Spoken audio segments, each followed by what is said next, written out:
Hey guys, today I'll be sharing some ingredients that you can use as alternatives to original Nigerian ingredients. So if you live outside Nigeria in a remote location where you cannot buy the original Nigerian food ingredients, these are great. I have an alternative scale and I'll be grading them as we go along so that I can tell you how I feel they measure up as alternative, whether they're great or not great. I recommend that you use these when you absolutely cannot buy the original ingredients, because at the end of the day, alternatives, that's what they are. Some people may like them as alternatives, some people may not. I'll be mentioning some videos as we go along, and the links to those videos will pop up on the screen when I mention them. And I recommend that you go check out those videos because you'll find them very helpful. Let's go. If you're craving the classic sour taste of akamu, but the nearest akamu seller is at least 5,000 miles away in Nigeria, you can't buy Nigerian corn where you live either, else you would have made your own akamu.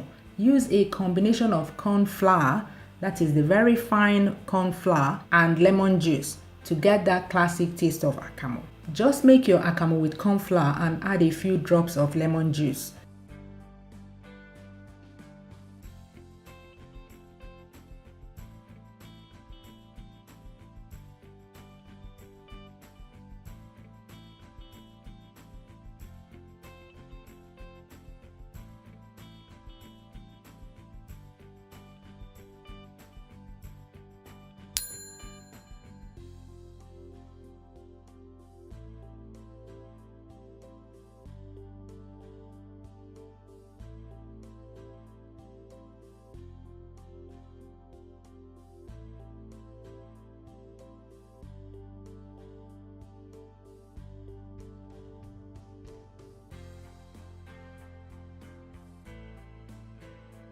I give this alternative an 8/10. You know that excess oil you get from frying tomato puree when preparing tomato stew?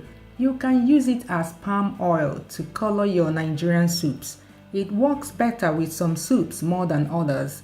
You want to use it for ogbono soup, okra soup, egusi soup, and vegetable soup. I'll give it a 6 for those soups. It does not work so well with bitter leaf soup, ora soup, and all other Nigerian soups that require a starchy thickener. I'll give it a 4 for those soups. If you want to make your palm oil curdle for abacha, isiewu, nkwobi, but you do not have potash or you don't want to eat potash, you can use baking soda, that is bicarbonate of soda, to achieve the same effect. I'll give baking soda a 9 on the scale of potash alternatives.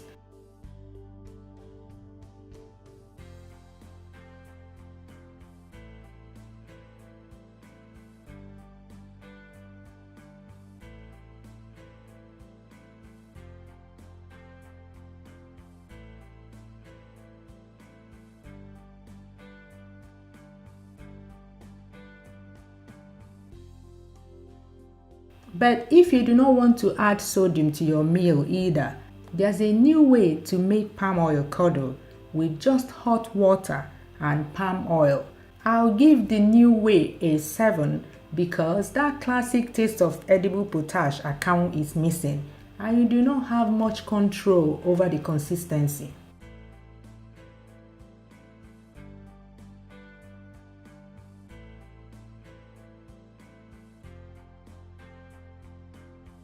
The closest pepper in texture, color, and shape to Nigerian tatashi is sweet pepper, also known as paprika, but paprika is not spicy at all. So to convert it to tatashi, just pair it with any hot and spicy pepper and you have tatashi. I'll give this hack a perfect 10 on the scale of tatashi alternatives. You want to prepare your favorite Nigerian soup, egusi soup, but the grocers where you live have never heard of that. Egusi? What's that? Not to worry, you can use Benny seed. This Benny seed is also sometimes referred to as sesame seeds, but the sesame seeds available where I live are so tiny, those ones on burger buns. I'm not sure about those tiny sesame seeds, but I'll give Benny seed a perfect 10 on the scale of egusi alternatives because it's just a smaller version of egusi It tastes exactly like egusi. It's even called small egusi in Nigerian markets. The second egusi alternative is sunflower seeds, which are very common in most Western countries. They eat sunflower seeds as a snack.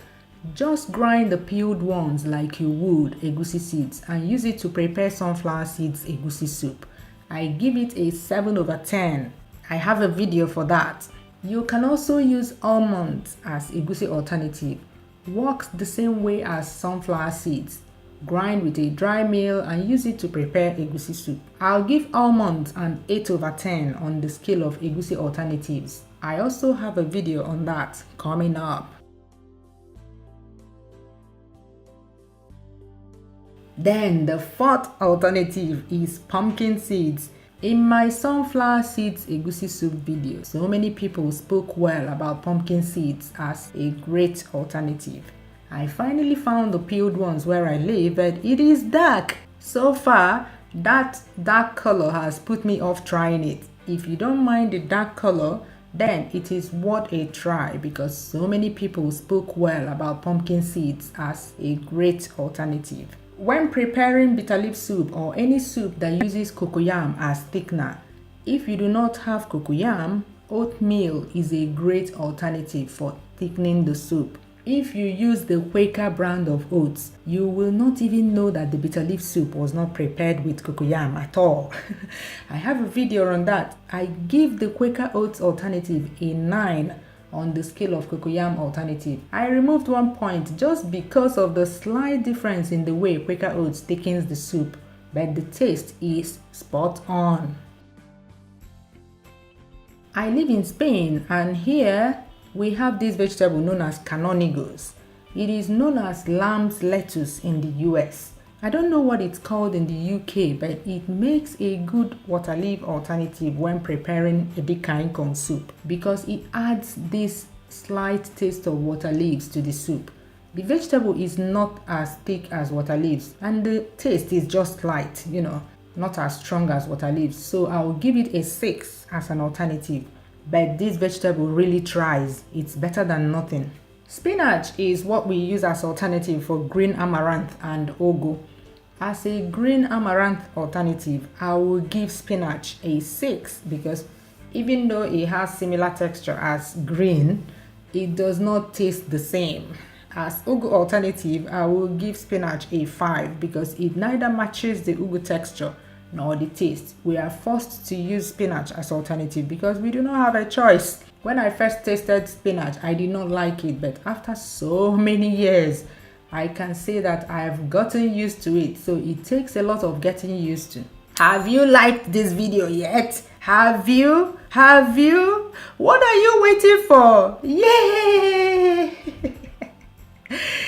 You want to prepare catfish, that's point and kill or offensala, or you just want to eat peppered catfish.